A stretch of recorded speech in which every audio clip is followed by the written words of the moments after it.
You're now listening to the Fullerton Unfiltered podcast. Straightforward, no nonsense business advice. Completely unfiltered. Grow your business. Grow your life. Now, here's your host, Brian Fullerton. Hey, what's going on, guys? Welcome to another episode of the Fullerton Unfiltered podcast. Thanks so much for joining us, guys. Super excited to have you guys listening in. Hey, we actually have a special guest on the line. We have none other than Shawn Langton, with the founder and creator of Kujo Yardwear Lawn Care Shoes. Shawn, what's going on, brother? How you doing?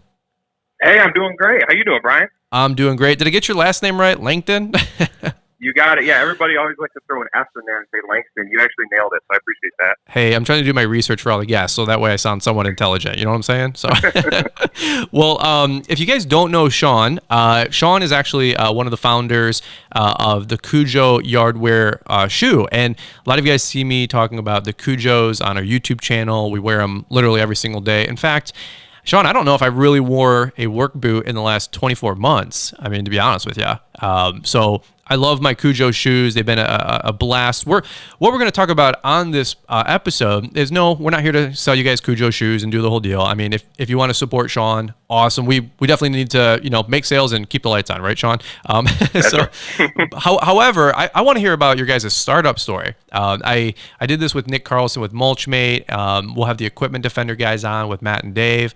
But to start a shoe, something so niche like in the lawn care industry as well. There's such a rich history and so many cool things that have went on in the last 24 to 36 months of your life that I don't know. I think it's kind of cool. I've never really heard the whole story, so I'm excited about unpackaging that. But before we get carried away, Shawn, why don't you take a few minutes, maybe introduce yourself and maybe your background and tell a little bit more about Kujo and just take it away for the first minute or so. Yeah, sure, no problem. Appreciate that. So like Brian said, so Kujo Yardwear, we're a footwear company, and our goal was to create something very light, comfortable, but functional and durable for the lawn care industry, and that's kind of why we came up with the Kujo Yard shoe. So yeah, like Brian said, we've been around a couple of years now.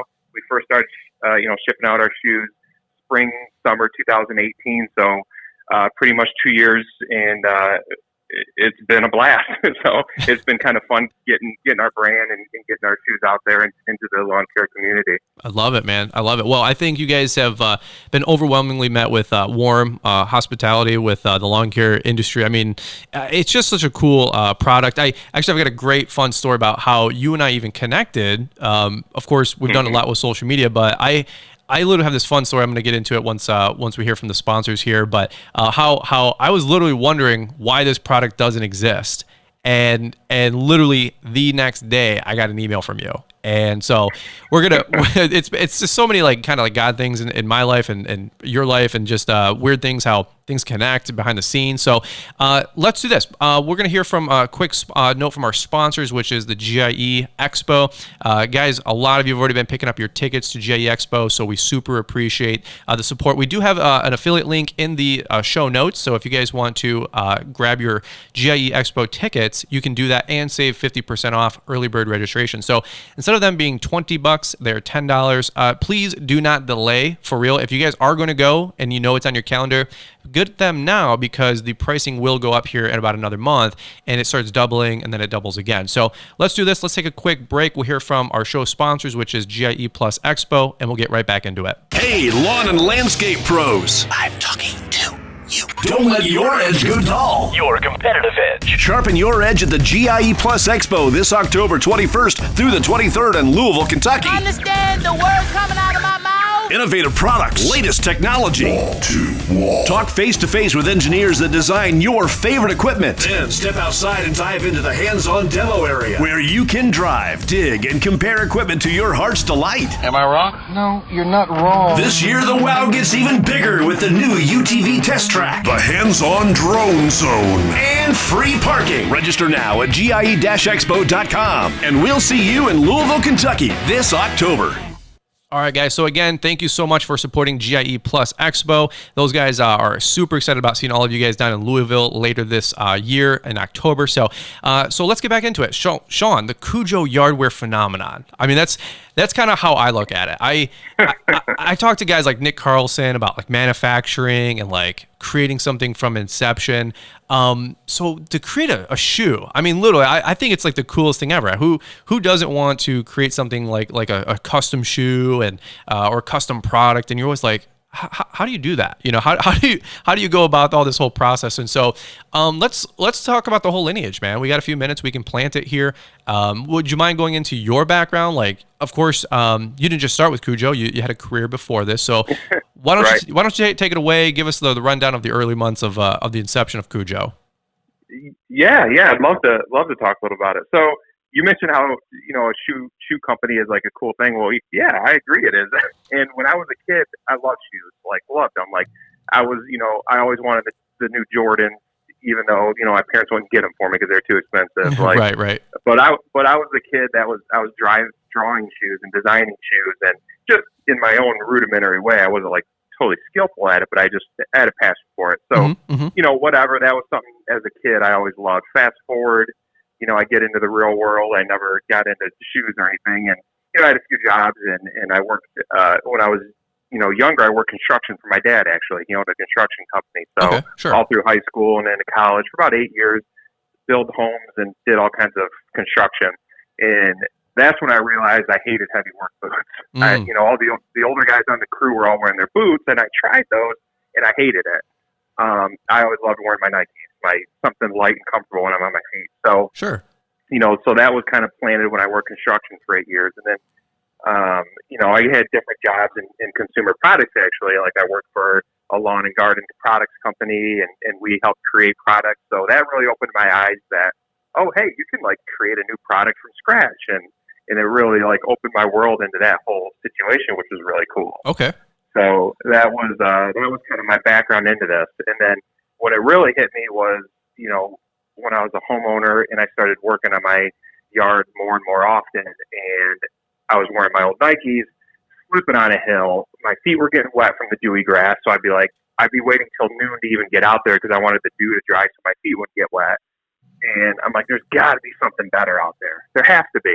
And I just kept Googling it, and I couldn't find it. Couldn't find what I was looking for. And that's when it started hitting me, and I started talking to some of my good buddies who were in the lawn care industry and asking them what they wear and things like that. And that's when it hit me. Okay, I think there's an opportunity here. Wow. So, we got something that we can maybe capitalize on a little bit, right? So did you have a background, you said in sales and, for the green industry, like some garden and home and garden stores, it sounded like, but did you ever have any formal background in like manufacturing or like how to create a new product from scratch? Were you ever part of that whole design process, or were you just more the distributor and salesman for said product, No, I was fortunate to work for a small family-owned company, and I worked very closely with the owners, and so I was able to see that whole design process, the development process, the working on prototypes process, and then launching that to market for the first time. Wow! So I was able to be involved, but then again, it wasn't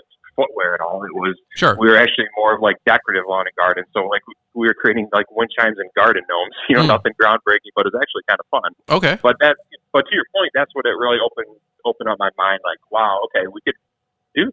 It's possible. Sure. Well, and it's funny. I've always wondered, what's this whole process? How do you source something? How do you design something? How do you manufacture it? And then how do you distribute it? Because frankly, I would love to learn those skill sets. I was hanging out with Corey Ballard, and he gets things manufactured in different various parts of the world. Globally sourced is the way to say it in 2020. And right. And he's like, I'm like, because I looked at his warehouse and I'm like, Corey, how do you got all this going on? How do you manufacture something? He's like, well, there's a process and it's not overly hard. I mean, millions of people do it. And to me, it's like speaking a different language, Yeah. So as you guys saw this need, how did you come up with the design for the Kujo Yardwear shoe? I mean, did you take some inspiration from other shoes, or there was nothing really out there besides maybe walking and hiking boots? So how did the design process go? Right, and it was a blast. I mean, this was a ton of fun. So first of all, like you said, at the time, I really didn't know what I was doing. I mean, to be honest, I learned a lot through the years. When I first started this, I'm like, okay, what do I need to do? And I'm a big believer in just if you have an open mind, just doing something towards that goal every day, who knows where it'll lead. My whole thought was, who knows where it'll lead? Like, maybe it'll lead to nothing, but I'm willing to spend a lot of my time on this, and I think what we're willing to spend our time on shows a lot on what's important to you. Mm-hmm. So I said, all right, well, I need to get a shoe designer, I think. I'm like, I can't design a shoe. So I started, I had literally just Googled like freelance footwear designers. And I interviewed, I found all these different designers, and I interviewed 5-6 different people and really connected with this designer named Brett Goliff. He used to be a lead designer at New Balance. He did some stuff with Nike on some Jordan brand projects. Very talented guy, based right out of Michigan, Detroit, where I was at the time. Oh, wow. So we met up, and him and I kind of had some great brainstorming sessions.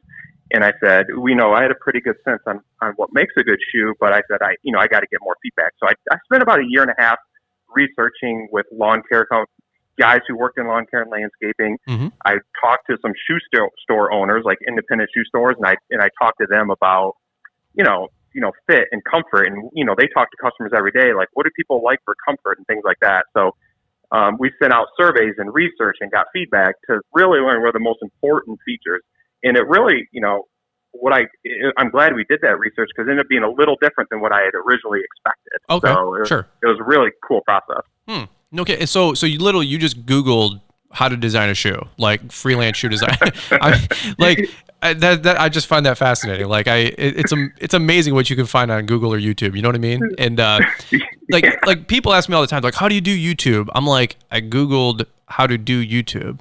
Like I mean, literally, like how to make a YouTube video. I punched in the YouTube search bar how to make a YouTube video, and then right. like how do you make thumbnails? I typed in how to make thumbnails for YouTube, and then my YouTube video thumbnail sucked, and I'm like, how to design better thumbnails? I searched that, and there's videos, man. I mean, literally, you can learn almost like how to change a headlight on a Volkswagen 2009 Jetta.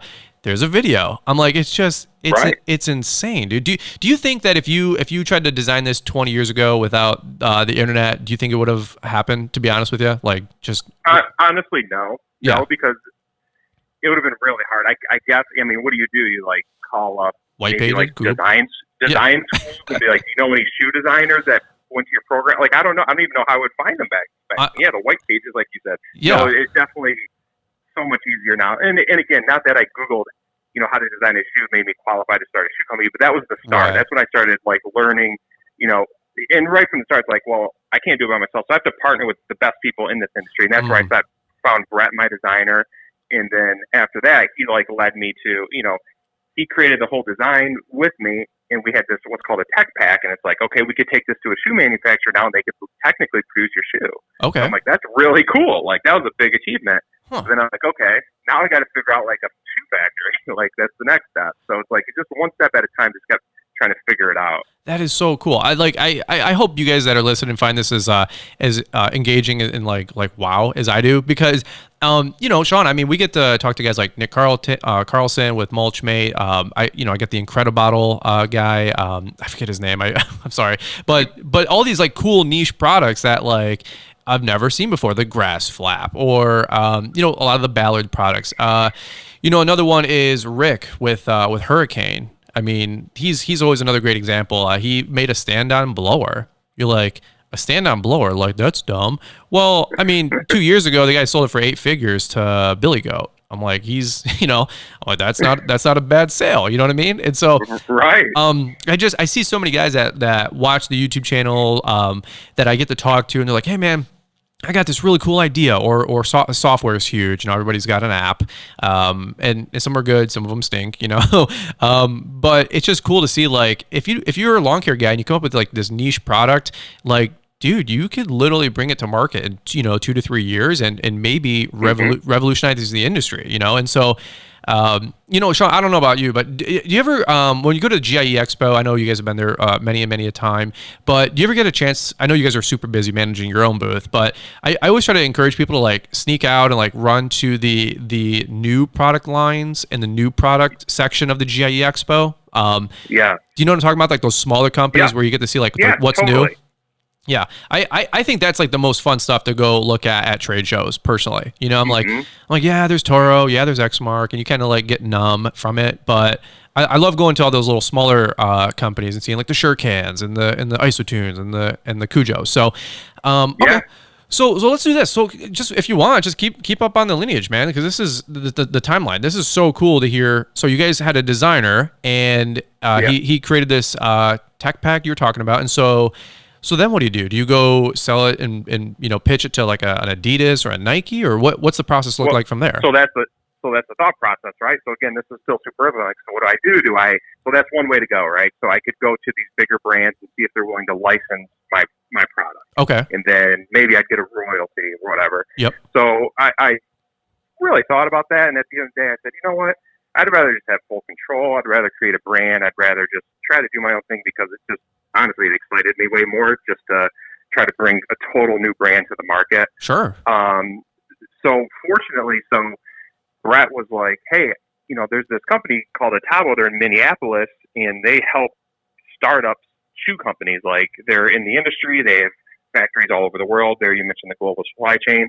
They're like, this is what these people do, and they love to help startups. So I met with them, and they're amazing. I'm so glad my designer introduced me to them, because these guys are like really good. It's a brother sister. They're in their 30s. Their dad used to run the biggest Adidas factory back in the day. Like, they grew up in shoe factories. Wow. And right away, they said, I get what you're doing. It's awesome. It's amazing. We're in. So they agreed to partner with me, which is huge, because they have shoe production people. They have quality assurance people. They do a 50-page quality report on every production run. Like, they have a whole team that does all this stuff. And now all of a sudden, this is my team. You know what I mean? Like, out of nowhere. Hey, 100%. I was a guy with an idea. Now I have a whole professional team that has my back, which is huge. Wow, dude, that is so cool. I mean, I think you said before we hit the record button, you're like, man, you got to surround yourself with people that are excited, passionate, and also smarter than you. And I'm like, yeah, that's my life story, bro. So I'm like, I feel you on that one. If you guys are listening, surround yourself with smart people. They'll make you look really, really good. You know, Shawn? So exactly. So, and then, okay, so you're making a pitch to these guys, and did you have to do this like Shark Tank pitch thing, or was it like did you get any pushback, or this is never going to work? Did you get anything like that? No, they were pretty open, and the big part of it is that they weren't just taking it on for free. Like, I pay them for their services. So, another big thing, I haven't mentioned, is my wife is just supportive. It's crazy, because we sunk pretty much our life savings into this. Oh, sure. She trusted me enough to do it. So we invested a lot of money with this company to create the prototypes and all that sort of stuff. And that was a fun process in itself. Like, they'd send me the first round of prototypes. I'd wear test them and do all this stuff, and we'd make tweaks. And, that process lasted about a year and a half. Okay. It took a while, but we did a lot of testing in it, and it was pretty cool. So what's the time frame on this? Well, this was like 2016, 17 maybe? Yep, 2016, 17. Okay, and were you still working your job at the time, or did you go all in and you're just like, look, I need to dedicate to this, or what? No, I was still working too, but fortunately, I've always had sales jobs, work from home jobs, so I've had flexibility to do some of this stuff. 100%, because I see so many guys that they're like, well, I want to go into my business, or they want to create a side hustle, and I'm like, look, dude, just because you want to start something doesn't mean you got to quit your first thing. I mean, nope. My friend Keith Kalfa says, don't shoot the winning horse, and so right. you got to pay your bills, and I've always been like that. And my younger brother, he's trying to create a YouTube channel right now, and some other awesome things that he's working on behind the scenes, and he still works 50, 60 hours a week. It's demanding. It's a demanding schedule, but he's like, this is how I pay the bills, but the 9 to 5 is pay the bills. The 5 to 9 is where you create wealth, right? I've always heard that. And so, so you guys did the exact same thing. It's so exciting to me to see like success stories. I love hearing guys' startup stories. And you guys are just like a great example of this over the last like 2-3 years. Okay, so as we continue through the story, and hopefully you guys are enjoying this story, because I just get lost in, I'm a big cheerleader. I love hearing other people win and succeed, and I'm like, oh, friends of mine are like making money and like improving things and helping people. I'm like, that's how can you not get behind that, Okay, and so these guys, they jump on board, they decide to partner with you guys, and you're starting to run some test runs of the product. Did everything that you guys initially come out with your test units go to plan? You said there were some different things that you guys got feedback on that people did like or didn't like, or what did the next like 6 months of testing look like? Yeah, so we got the prototype samples, and we started with just one size, my size 11, and then, I got enough. I found some other lawn care guys that also wore 11, so they could do some testing along with me. Okay. Because each size is very expensive. You have to do a lot of tooling for each size. So we started with one size and did a lot of prototype samples. But yeah, I mean, we did different materials. We started with a whole different material than what we are now, like especially the material over our toe cap, which is it's a real durable, and we put a waterproof sealant on it. But we went through testing different materials for that area. Mm-hmm. And then even like the top of the shoe, you can, it kind of has that mesh window over the top of your toe there. You can kind of tell that on the Kujo shoes. Yep. At first that wasn't there. And the more we were bending and creasing, that crease was going down and hitting the top of your foot, and it was becoming uncomfortable. So that's what we designed that for some breathability, but also kind of like for flexibility, so it doesn't crease on the top of your foot when you're working and bending over. So little things like that we noticed during the testing stages. Gotcha. Yeah, like I have pairs of Adidas, and they have like the solid leather, toe and cap, if you will, or whatever it's called, and you get that gnarly crease line where if they're too big, and like my shoes always fit well, but they always have like that weird crease line. I'm like, I don't understand, but unless you have like incredibly small and flat feet, you don't get that. So for the other 99% of males, it doesn't work out like that. Hey, if you don't mind me asking, and you can hard pass or be general, but what's like, do you have any numbers that maybe shocked you, like investment wise? You're like, wow, I thought this would be $1,000 and it was like 20 grand, or you don't have to give exact numbers, you know what I'm saying, but did you like know that it would be this cheap or this expensive? Like, where were you at on this whole financial investment in this whole process? Yeah, so they quote. So I had to pay.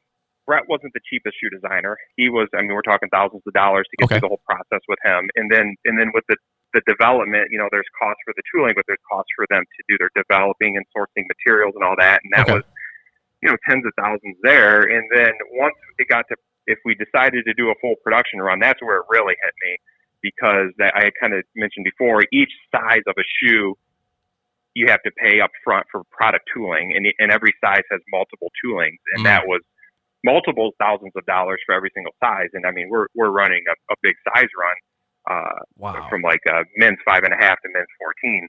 So that's where I realized, okay, this is a kind of a big deal. So if we're gonna do this thing and actually like go to production, like, we have to be committed here. And that's when in 2017, we did a Kickstarter campaign. I don't know if you guys are familiar with that, but that's something we did in 2017 to raise some early funds to help pay for that tooling, so we could do a production run. Oh, okay. So if we wouldn't have met our Kickstarter in 2017, we might not even be talking today. It might have never happened. Wow. Holy crap. Well, and you can say high or low, but I've heard that like certain like shoe sizes, it can be like 20 to 30 grand per size to get all the tooling done. Is that? It's less than that.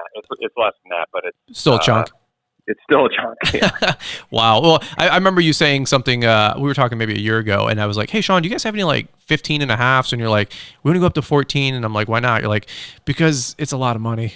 And I'm like, to maybe sell like the 100 pairs a year, for the 15.5 guy. Right. Like, hey guys, be patient. We'll get to you. I wish we could say it any other way, but. Yeah. And trust me, I wish we could do a bigger size. And we actually started only up to 13 because of that. And we had so many requests that first year for 14 that we invested back to create a 14 pretty quickly. Gotcha. But for some of those guys that are Shaquille O'Neal size 18s, right? It's like, hey, well, we'll get to you guys, man. 1 second at a time. Hopefully someday, right? That's awesome, man. Okay, so as you guys are creating this whole this new product, and I would imagine that somewhere along the way, you guys got a green light. You found something that was going to work, and then what was the next phase of the business? I know Kelsey, I believe is your sister, obviously, right? Yeah, it is. And then Craig's her husband. I've got to meet all of you guys, of course. How did you decide to start this Kujo Yardwear company? I mean, is this where you said, all right, we're going all in? Or were you already all in, or what was the next part of the business's evolution? Yeah, and kind of right along the way, we were thinking of names, and early on, I said, like we talked about this earlier with the shoe designer, the shoe company, we got to surround ourselves with very talented people. Mm-hmm. And I didn't, and fortunately for me, I have a super talented younger sister, and I knew right away. I've actually worked with her in the past. She's amazing Mm-hmm. with marketing and design and things like that. So I asked her, and her husband's a software engineer who can build out websites and back-end processes. So right away, I identified them, and I reached out, and I pitched them my idea. Hey, this is what I'm looking to do. Would you guys be in with me? And they were all about it. So that was cool. Kind of the three of us formed the core of the team to get everything started, and our skill sets complemented each other. So wow, that's awesome. That was huge. Okay, gotcha. And so now you got this working product. You're ready to come to market. And you guys, what was your thought process? We're going to go through, from what I understand, like traditional distribution, like were you trying to go to these trade shows and sell to, distributors to get them on the displays and the shelves of like a Meijer, a Kroger, not Kroger, but probably Kroger sells food, but like a Meijer, a Dick's Sporting Goods. Help me out. A Gander Mountain maybe, or what was your thought process on all that? Yeah, and that was, so like my background, I said consumer products, I had sold to major retail chains across the country. So I was very familiar with that process. And that was my thought. I said, maybe 75% of our sales will be through these big retail chains, and then the 25% will be, e-commerce, maybe online. Amazon, or maybe we'll do a website, whatever. Well, even from that first thought of 2016 up to 2017 and 18, even in those 2 years, I was really noticing the shift. E-commerce was growing like crazy, and then brick and mortar stores started closing. And we said, okay, we need to rethink about this. We need to focus more on the e-commerce, more on the branding directly to the consumer. That's how people are shifting how they like to buy. And we just, we're in some stores, and I think it is important to be in brick and mortar stores because people do want to be able to try on shoes.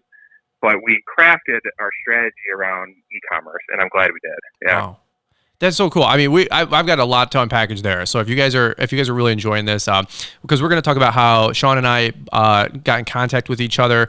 I'm going to share the story of I'm like, why does a shoe like this not exist? And I got this whole fun story. So let's do this. Shawn, you got a few more minutes where we can keep you on the line and get some of the more juicy details. You got a few more minutes?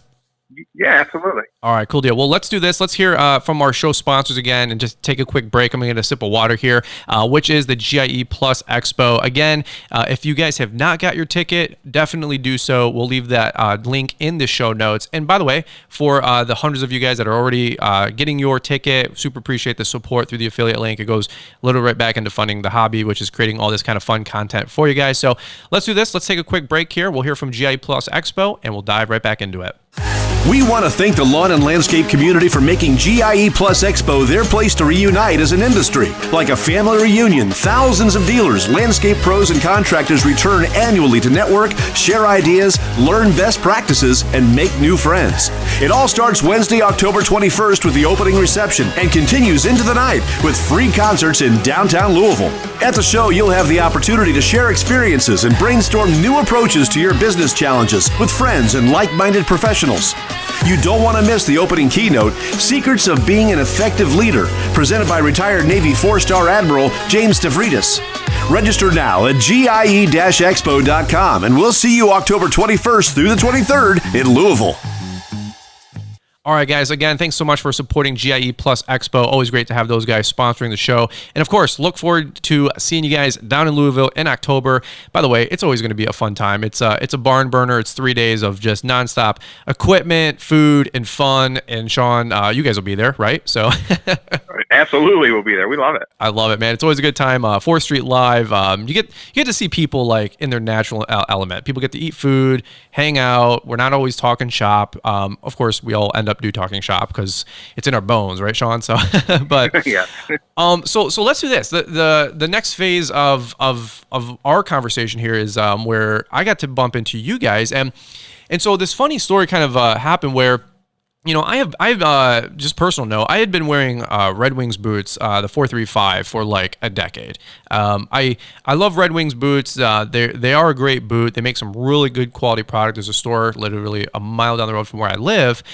And I didn't mind wearing them, but I call them like space boots, Shawn. Like they're huge boots, and they're big. they're big. And if you're doing like landscaping or construction, I think you do need a composite or a steel toe. You know, I'm not against any of the OSHA stuff. I think that makes a lot of sense. But I was just cutting grass. You know, a lot of you guys know my story. I'm cutting grass all day. I'm hopping up and down mowers. I'm trimming. We're blowing. We're doing the basics. Okay. And so I was wearing these, these moon boots for like ever. And I'm like, why am I wearing these heavy ass boots all the time? And so I don't know if you guys listening to this have ever related, but I used to wear, Shawn, you know the brands, but like Asics and Brooks. Sure. Yeah. Good running shoes. Yeah. Great running shoes. So I was walking 2, 5, 10 miles a day. And for many years, I would switch over to buying some Asics or some Brooks.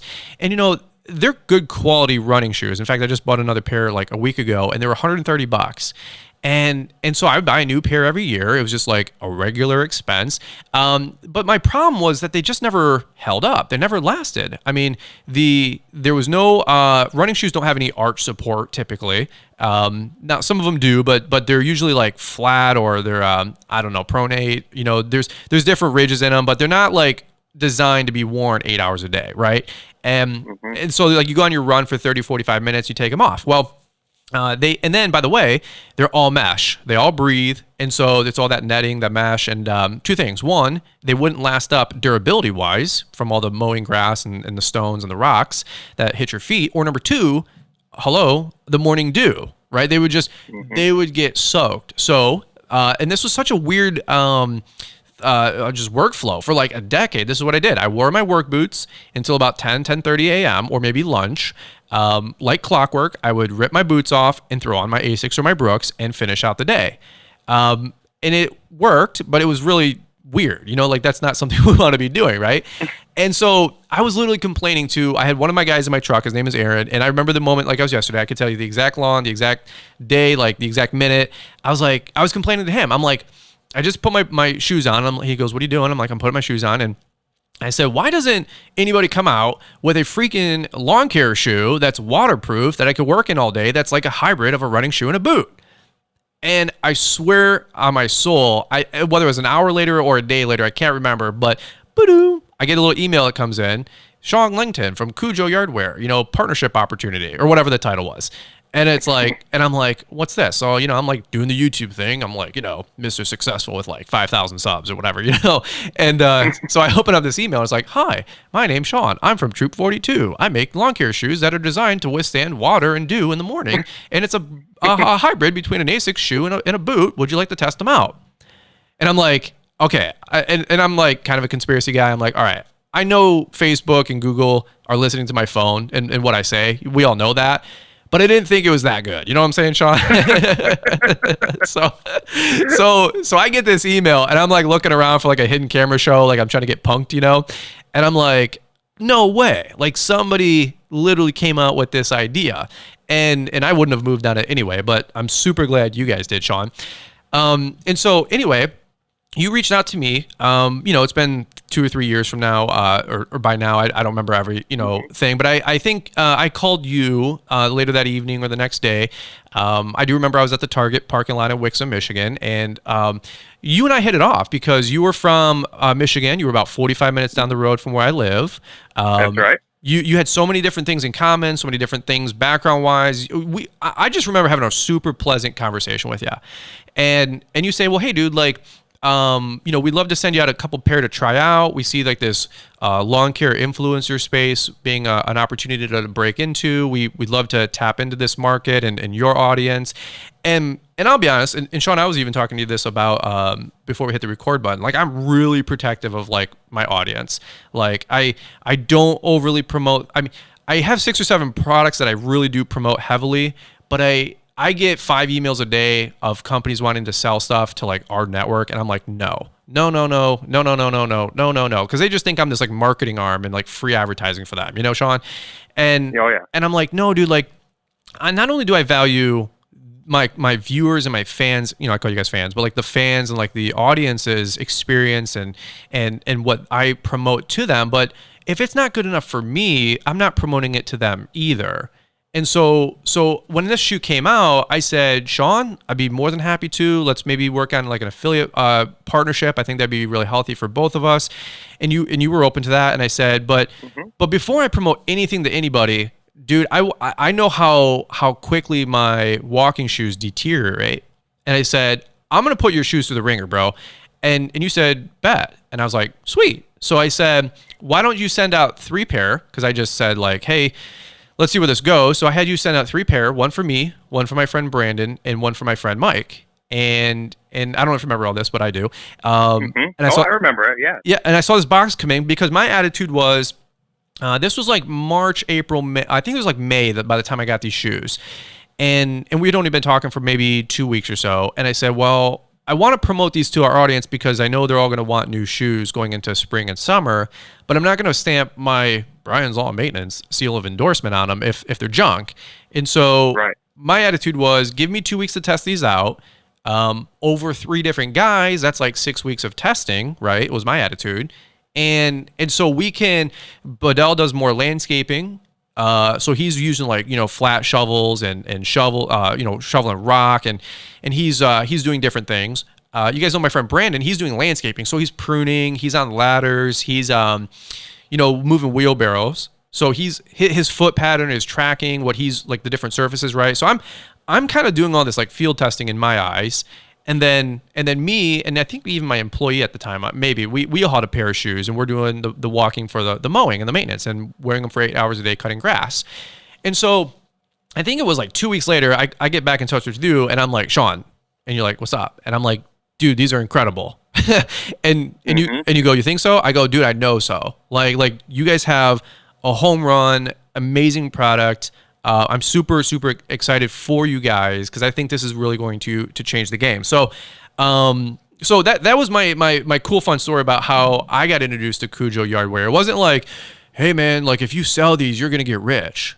I was like I so am other person's for thinking first. And a lot of you guys know this, and I really try to keep integrity with you guys in my audience because if it's not good for you and it's not good for me, then I'm not promoting it. It's just I would rather take less money or less brand deals. Like I don't even care to make sure that what you guys are working with is like a great product. And Shawn, like for real, feather in your guys' cap, amazing product that I firmly believe in. And that's why I try to promote them all the time to you guys. Like, hey, Brian's 10, get some new shoes. And frankly, like you guys aren't perfect either, but 97, 98% of people who get them love them. I mean, I think, you guys are batting 1,000. So what's your story? Like, do you want to ad lib on that whole story? I know it took about 10 minutes here, but what's your thoughts on that whole engagement? That's a great story. I mean, what I'll add to it is that, when you field tested those out the very first time we spoke, I had done 2 years of testing myself and my friends who are lawn care guys. Okay. So these are just people I know doing all the testing. So to have like a random professional do it, for you to come back and get positive feedback was huge. I remember it because it was so early on. We had just launched the company and it was a big deal. So I remember it very vividly. So yeah. And that's what we said too. When we talked to you and you and I remember this conversation, you said, I want to test these and that. And I said, we're on the same page. I said, test these, beat these up. We don't want anyone, talking about our shoes if they genuinely don't love them. Like if you don't love them, fine. Thanks for trying them. Give me some feedback. You don't have to mention them ever again in your life, but don't act like you like them if you don't. And I remember you and I talked about that, and we were on the same page right away, so that was cool. Well, and again, I appreciate that kind of integrity from you guys too, because for those of you guys listening, I'll tell you guys straight up, there's companies that we do not work with anymore because I tell them the truth. I mean, for real, like I give product feedback, and that's the last time I worked with that company.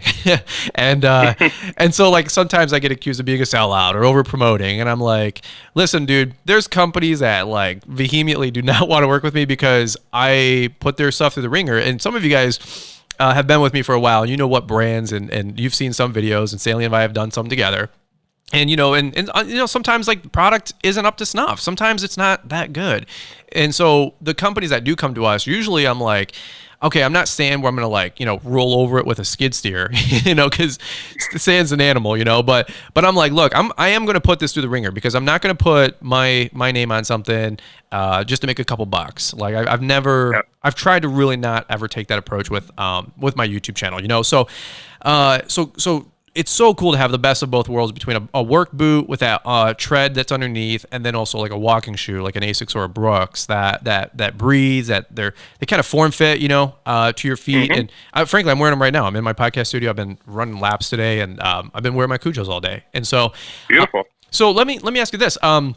As we contend on this product line and development and this lineage from start to where you guys are today, I know you guys are in the process of launching the new boot, which I know a lot of guys are going to be really excited about that, because my attitude is always, if you're mowing grass, wear the Kujo. If you're doing landscaping, I've said transparently, dude, go get some boots. Like if you're working with pointed shovels or on rocks, I just don't think that there's a lot of I'd like to see you guys have more ankle support and like a mid-rise, like a 6-inch boot clasping your ankle. You know what I'm saying, Shawn? Yep. And I think that's fair to say. So, but here's the deal. You guys have noticed that over the last 12, 18 months, as you have had great success with the Kujo shoe, that there was a need for a boot. And so we saw the prototype last October at GIE, wasn't it? Yeah. And I was blown away. Like, I'm not really easy to be impressed, but I was like, dude, this thing, if it's like the Kujo Yardwear shoe, this boot will be another game changer for you guys. So why don't you guys spend a few minutes, if you want, Shawn, talking about the boot, maybe the design and the inception, because I'm sure there's another story there about how that product's coming to market as we speak. Yeah, and really, it's a lot from feedback, like you said, and we realized pretty quickly there's definitely an opportunity. And there's a lot of guys that need a boot, and yeah, totally agree. We don't think the yard shoe is for every profession, every job. It serves a great purpose for when you're on your feet a lot, comfortable, functional, like you said. Mm-hmm. But there are a lot of guys who need a safety toe. I mean, we are getting literally every day someone would say, "Do you have a safety toe? Do you have a safety toe?" And then, like you said, the other big thing is I need higher ankle support. So we knew, for what the Kujo Yard shoe is, it's fantastic. But a lot of guys, and it was great because a lot of guys who even bought our shoes said, I would love it. I want to keep my Kujo Yard shoe, but I buy a different brand boot for my safety toe for those situations. Right. A lot of people say they use two different types of things.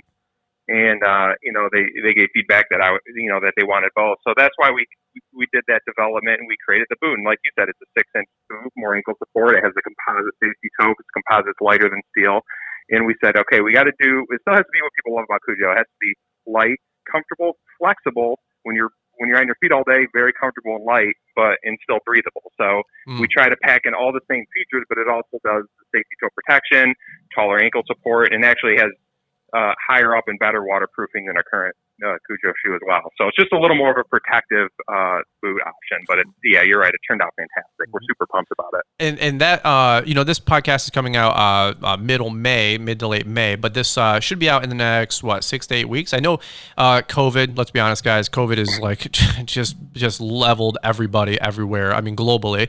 And so we're always businessmen. We got to get our business products going on. But so what's the? You said there was some bottlenecks in like the supply chain and just production. Yeah. So how's things going on all that whole? You're right. Yeah. So the good, things have been, like you said, things have been slowed down throughout the whole process. It took a little longer than we wanted, but the good news is that they're 100% produced. Everything's done as of today. Like we've done our quality inspection. I've seen all the photos. Like everything, it's great. Everything's done. But yeah, we're having some logistical issues getting them. So it'll probably be about 6 weeks. At the most, the end of June, really, we'll be able to start shipping out all of our pre-orders, and they'll be in stock. Gotcha. Love it. And people can still put a pre-order in there right now, though, correct? Yeah, absolutely. Yeah, okay. They're there. I'm sure you guys have hundreds, if not thousands, of pre-orders, and so I'm sure you're sweating bullets behind the scenes, like, hey, we need to get these out. You know what I mean? So yeah, and we have a lot, and I'm very involved. Like I interact with customers every day, and it's cool because I get so much great feedback that way, and so I almost feel like a personal relationship with all these guys that like pre-ordered the boot, because that's a big deal to pay up front before it's even out. So I genuinely appreciate it. So whenever I hear of any delay, it kind of crushes me. So we're doing everything we can to get it out for everybody. Now, is the company, have you guys expanded? Like, do you guys have everything in house, or how many folks are working for Kujo now? Like, what is the current perspective of the company? Is it just you and Kelsey and Craig, or? Well, yeah, here's the deal. Like, so we, as far as our company, we haven't expanded it's me, Kelsey, and Craig do most of everything. You know, honestly. And what we do is we have the contract. So like we work with our production facility out of Minnesota that I told you about. So they have been throwing more resources at us. So it's like while I'm not technically hiring more Kujo employees, like our production partner, we have a bigger team there handling all of our stuff now, and it's growing in that way. Same thing with our warehouse. Our warehouse is in Toledo, Ohio, and they've added a bigger team to support our business too, because our shipments have gone way up and things like that. So, you know, there's customer service reps, there's their returns people, the shipping people. We just have a bigger team. So we have grown in those aspects with our partners. That is so cool, man. That is so cool. You know, I had a thought zip through my brain that it'd be a disservice if I didn't share it. Like a lot of you guys know that I'm like a capitalist, man. I enjoy making money. I don't love money, but I enjoy making money. I think it's really cool. I think it's just making money is like a scorecard. You know, it's just it's like how are you doing in life, and it doesn't make you a good person or a bad person. I just think it's cool to make money and just create a hustle and do the whole deal. Well, you know, Robert Kiyosaki, he always talks about as investors and business owners on the right side of that cash flow quadrant spectrum, he's always saying like business owners, the idea is to have hundreds and hundreds, if not thousands of people working for you, right, Shawn? And so when you guys enlist the help of like the shoe production company, well, like indirectly, you now have 300 people or 100 people on your team. And exactly. And then when you got like this other distribution company or something like that, you know, warehousing company, well, now if they got 80 employees, well, now you got 80 employees over here and 200 employees over there from the production. So now you have 280 employees trying to build you this company. And I just think that's so cool. A quick little life lesson if you guys are trying to do this kind of things. Like I heard John Maxwell once say that he was releasing books and he had a publishing company or, you know, book manufacturer, whatever they call them, publishing agency. And, you know, there's a couple hundred people that work for that publishing agency, like at Simon & Schuster. And he goes, I have 300 or 400 people all day long. Their role is to make and sell my book. And you know, you get a very, very small percentage of the sales, but it's like, you know, those people, 400 people working for your business can really compound things. And so the point is, the reason I bring that up is because like, it's not a side hustle for you, Kelsey and Craig, but like you guys can run a multi-million dollar company still on a quote unquote shoestring budget by outsourcing and just bringing something to the market. I mean, that is so cool to me. Yeah, it's amazing, and you summed it up. You know, the opportunities are out there, and it's not that you know, and we do see value in creating jobs, and while they're not all directly Kujo employees, but like I said, the production company we work with and the warehouse we work with, both in the U.S., have hired people to support us. So, wow, you know, it is kind of cool to think, oh, we are creating jobs. You know, it's kind of cool. 100%. Well, you know, and I feel like I hopefully I take like 1% of like you know, give back. I'm like, oh, I'm like trying to help you guys sell shoes. I don't know. Like I'm just like I just think it's so cool, man. And by the way, all of you guys that support using the Brian's 10 code, like we super appreciate it. You know, one day Shawn will get the Tesla, right? And so it's just yeah, someday. That's where all this money is going to. I got this like this bank account. We're just like, yep, one day all the little affiliate stuff, hopefully it adds up and we can go by overly helping you guys make hundreds of thousands, if not millions of dollars. In reciprocation, maybe we can buy something cool that I've always been trying to aim down and earn. So we appreciate the support.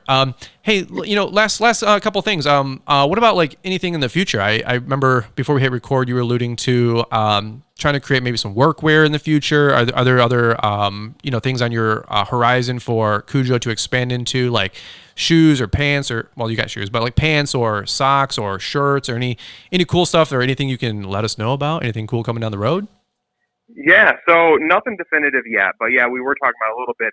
We actually have a meeting this week to talk specifically about what's next for our product, because we have about 4 things we're thinking about. You know, obviously we could do different colorways of the current shoes, so that's something we could do. We've had a lot of people request a slip-on version, like a lower cut slip-on. Now again, that's not great for guys working every day, but we have had a lot of people request that. So that's an option.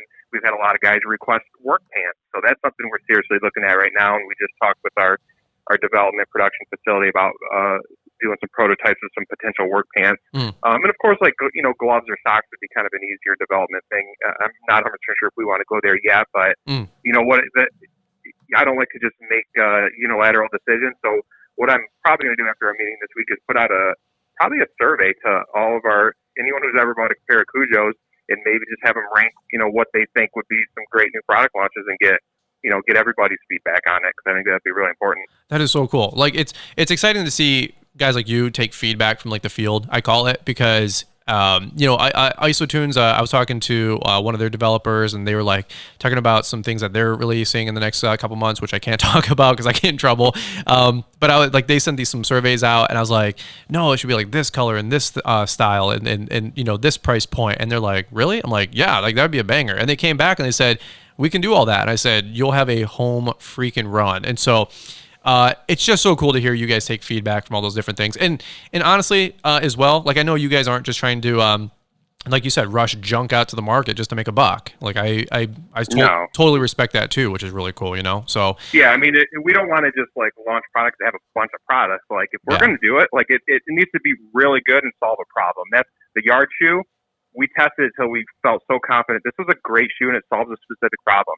Same thing with the boot we're launching, okay? Yeah. Guys need a safety toe, and let's make it the best safety toe boot we can. So now it's like, I'm not going to just launch a bunch of products. So if we're going to do it, I want to feel confident it's solving a problem and it's the best in this specific niche. So that's kind of our mindset. I love it. Well, I was, I don't know if you want me to include this part into the podcast, but the funny part was, before we started, I said, Shawn, we got to get some red and black Kujos, bro. Like some Brian's Law Maintenance ones. And you hit me back and you're like, it's a possibility, like we're a jet ski, man. Like we can make those kind of decisions. And I was like, really? And you're like, yeah, let's talk about it. I'm like, how cool would it be to have some like red and black Brian's Law Maintenance Kujo Yardwear shoes? I don't know. I'm such a dork. It's just, I don't know.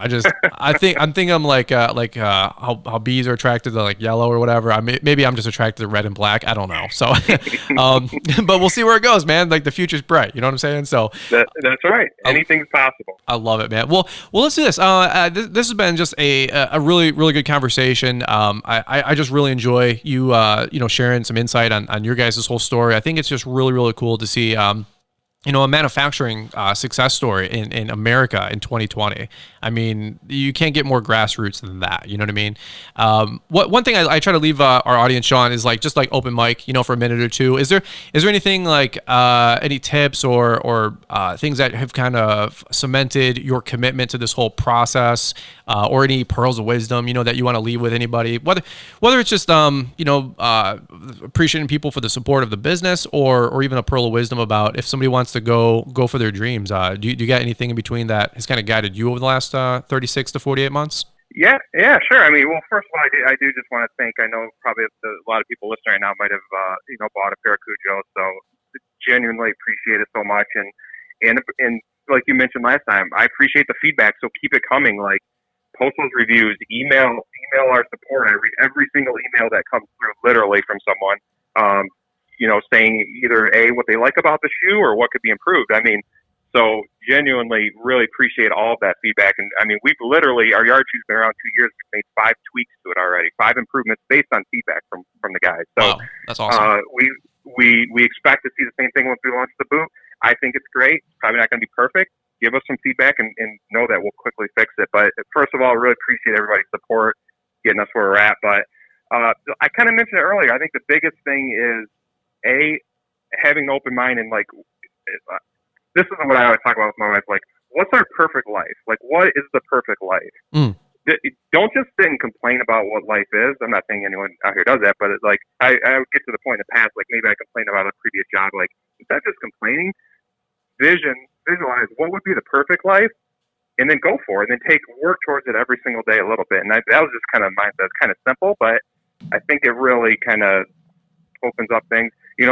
Brian, I'm not in Michigan anymore. I love Michigan, but I'm in North Carolina because that was one of the things, like, I wish we had a little more sunshine and warmer weather in North Carolina. Like, just little things like that, but not whether it's starting a business or where you live or how you spend your time. Yeah. I think it's just really important to make, like, conscious decisions and then work towards it every day. Dude, that is some solid wisdom. In fact, actually, I released a podcast today talking about that. So I don't know if you listen. I don't know if you listen to today's podcast, but no, I haven't. I didn't listen to this. I didn't know that. I told everybody. I said, just make little improvements every day. Like I did a video talking about making a couple $100 a day doing lawn care, and I said, whether you're making $100 a day or $200 a day, just keep keep improving, man. Like keep working towards your dreams and goals. And you know, eventually you'll look back 12, 18 months, you know, 2 years, 5 years, 10 years, and you'll realize how much further up the summit you've come, you know? And so totally agree. I would imagine that you probably would have never imagined that if you talked to the Shawn,